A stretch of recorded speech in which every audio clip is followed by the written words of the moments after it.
ഷിജോയിലേക്ക് വീണ്ടും ഷിജോ നേരത്തെ സൂചിപ്പിച്ചതുപോലെ ഇപ്പോൾ റിനിയുടെ കാര്യത്തിൽ തന്നെ രാഹുൽ മാങ്കൂട്ടത്തിനെതിരെയാണ് താൻ ആരോപണം ഉന്നയിച്ചത് എന്ന് അവർ നേരിട്ട് പറഞ്ഞിട്ടില്ല.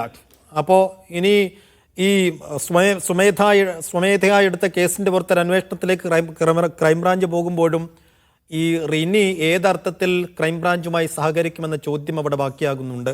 ഇപ്പോൾ വോയിസ് ക്ലിപ്പ് പുറത്തു വന്ന അതിജീവിതയുടേതടക്കം. അപ്പോൾ ക്രൈംബ്രാഞ്ച് എങ്ങനെയായിരിക്കും അവരുടെ ഇനിയുള്ള നീക്കങ്ങൾ? റിനിയുടെ അടക്കം മൊഴിയടക്കുന്ന നടപടികൾ എപ്പോൾ, എങ്ങനെ എന്നൊക്കെയുള്ള കാര്യങ്ങളിൽ ഇതിൽ സൂചനകളുണ്ടോ?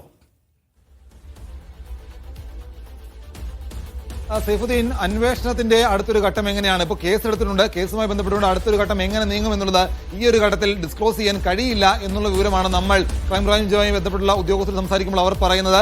എന്തായാലും കേസ് എടുത്തതിന്റെ അടിസ്ഥാനത്തിൽ രാഹുൽ മാങ്കൂട്ടത്തിലിനെ തന്നെയാണ് അതുമായി ബന്ധപ്പെട്ടുകൊണ്ട് ആദ്യം വിശദമായിട്ട് അദ്ദേഹത്തിൽ നിന്നാണ് മൊഴിയെടുക്കേണ്ടത്, അദ്ദേഹത്തിൽ നിന്ന് കാര്യങ്ങൾ തേടേണ്ടതായിട്ടുണ്ട്. അപ്പോൾ അതുമായി ബന്ധപ്പെട്ടുള്ള തുടർ നടപടികൾ ഉടൻ ഉണ്ടാകും. കാരണം സ്ത്രീകളെ നിരന്തരം ശല്യം ചെയ്തെന്ന പരാതികൾ ഒട്ടേറെ ലഭിച്ചു എന്നുള്ള വിവരങ്ങൾ കൂടി ക്രൈംബ്രാഞ്ചിലെ ഉദ്യോഗസ്ഥർ പങ്കുവെക്കുന്നുണ്ട്. അതായത് നിരന്തരം രാഹുൽ മാങ്കൂട്ടത്തിൽ ഈ രീതിയിൽ പിന്തുടർന്ന് ശല്യം ചെയ്തിട്ടുണ്ട് എന്നുള്ള പരാതികൾ അല്ലെങ്കിൽ രേഖാമൂലമല്ല എങ്കിൽ പോലും അവർ വെർബലി ഈ രീതിയിൽ പറഞ്ഞിട്ടുണ്ട് എന്നുള്ള ചില വിവരങ്ങൾ കൂടി ക്രൈംബ്രാഞ്ചിനെ ഉദ്ധരിച്ചുകൊണ്ട് ചില വിവരങ്ങൾ നമുക്ക് ചില കേന്ദ്രങ്ങളിൽ നിന്ന് ലഭിക്കുന്നുണ്ട്.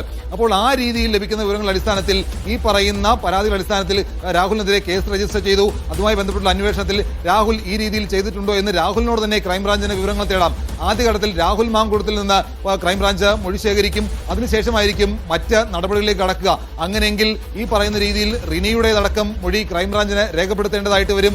പേര് പറഞ്ഞിട്ടില്ല എങ്കിൽ പോലും റിനിയുടെ മൊഴി രേഖപ്പെടുത്തിക്കൊണ്ട് അന്വേഷണത്തിന്റെ ഭാഗമായിട്ട് അത് ഉൾപ്പെടുത്താം. അത് മാത്രവുമല്ല, ഹണി ഭാസ്കർ എന്ന് പറയുന്ന പ്രവാസിയും എഴുത്തുകാരിയുമായിട്ടുള്ള അവരുടെ മൊഴി വേണമെങ്കിൽ പോലീസിന് രേഖപ്പെടുത്താം. കാരണം അവർക്കെതിരായിട്ടുള്ള വലിയ സൈബർ ആക്രമണം നടന്നതാണ്.